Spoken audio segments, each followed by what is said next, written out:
If something pains us as a concerned citizen, we all need to stand up. Everything the filmmaker does is political. I've seen some disturbing films that I would say the messaging has been communal. Maharana Pratap, beat Shivaji, beat Akbar. People who seem to be educated. What India needs at that point of time the most was someone like Akbar. Hi, this is Kabir Khan and you're watching Bollywood Hungama.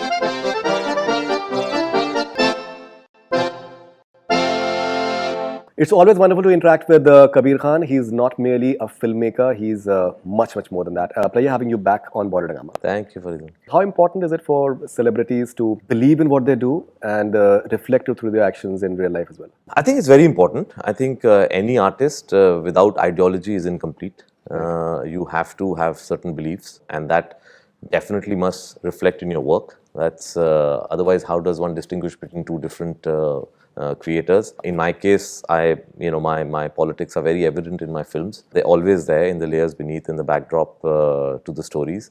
That's the way I enjoy watching films, and that's the way I like making films, because I truly believe that I think every filmmaker ultimately makes the films he or she likes to watch. Also, I think, yes, because you are, because of the work that you do, in a certain sense, a public figure, you should be able to speak out your politics. You should be able to speak out about things that you care for. We don't necessarily need to become activists, or we don't necessarily need to dive into hard politics.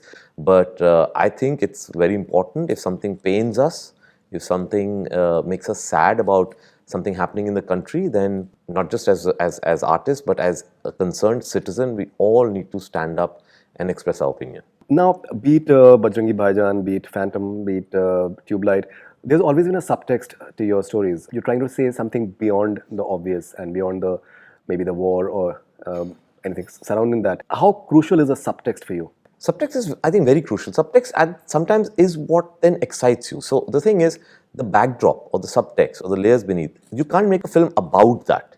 The film ultimately has to be a human story, characters that the audiences identify with.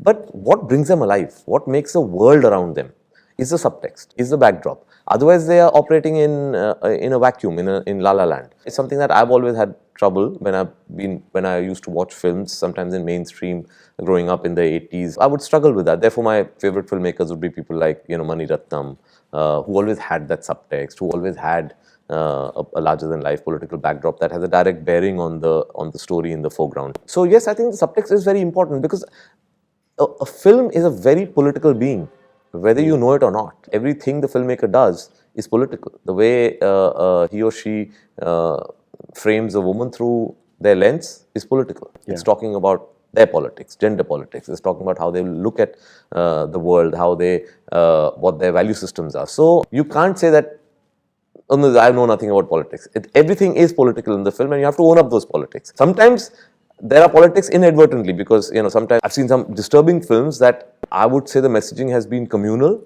but I know that filmmaker and I know, okay, that person is not a communal person, then that disturbs me more, because inadvertently, wrong politics and wrong messaging has come into that film. And we really need to be responsible and careful about that, because we're dealing with a medium which is the most powerful medium in this country, let's face it. Mainstream cinema is the most powerful medium in this country, reaches out to the maximum number of people, and definitely makes people believe in what they're watching on screen. So in that context, there is an added sense of responsibility for us filmmakers. So you're talking about the communal part. You recently said that certain historical films, the way they're being made, rather than talking about those guys being the warriors, it is being looked at from the prism of religion. Which is again disturbing, because I feel it's a corruption of history. One of us who has read history in the medieval times, except maybe for the Crusades, wars have taken place because of territory. You cannot be looking at wars between two kings. One happens to be a Muslim and one happens to be a Hindu. They did not fight because of their religion. They all fought for territory. That was the norm in the medieval times, that any powerful king who thought he is more powerful than the other would want to take that territory. So if people were coming and fighting for Delhi, they were fighting for Delhi, not because they wanted to defeat the person from the other religion. But today, a lot of these battles are being shown through the prism of religion. No, it was almost like a religious fight.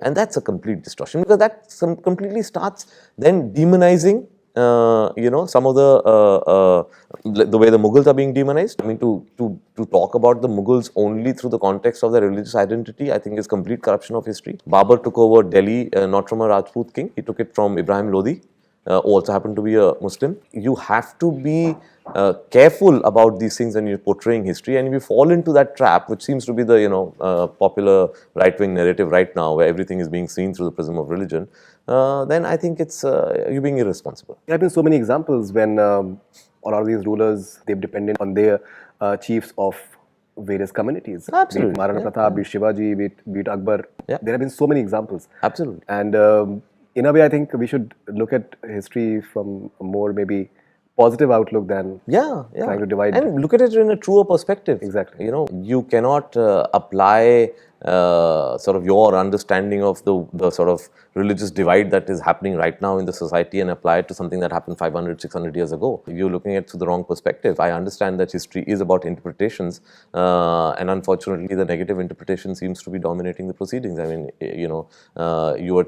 And I think there's a design to demonize a certain community, and it suits the narrative to go around demonizing the Mughals and very senior members of certain political outfits, and people who seem to be educated have equated Akbar with Hitler. And I'm saying, which history books were they reading?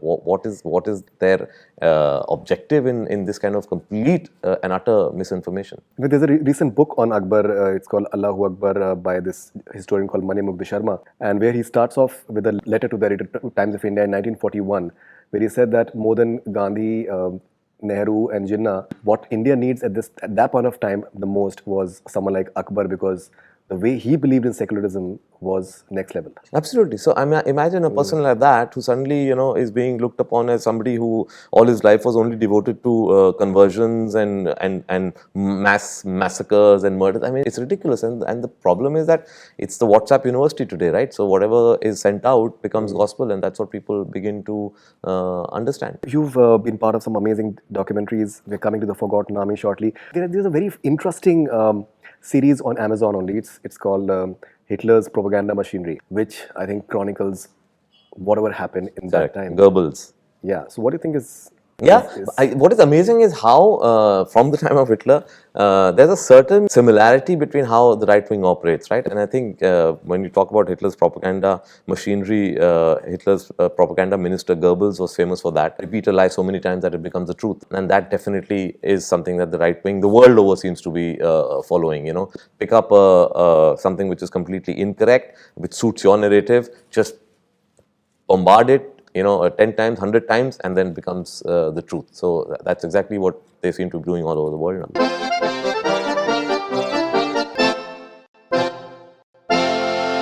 Hi, this is Kabir Khan, and you're watching Bollywood Hungama.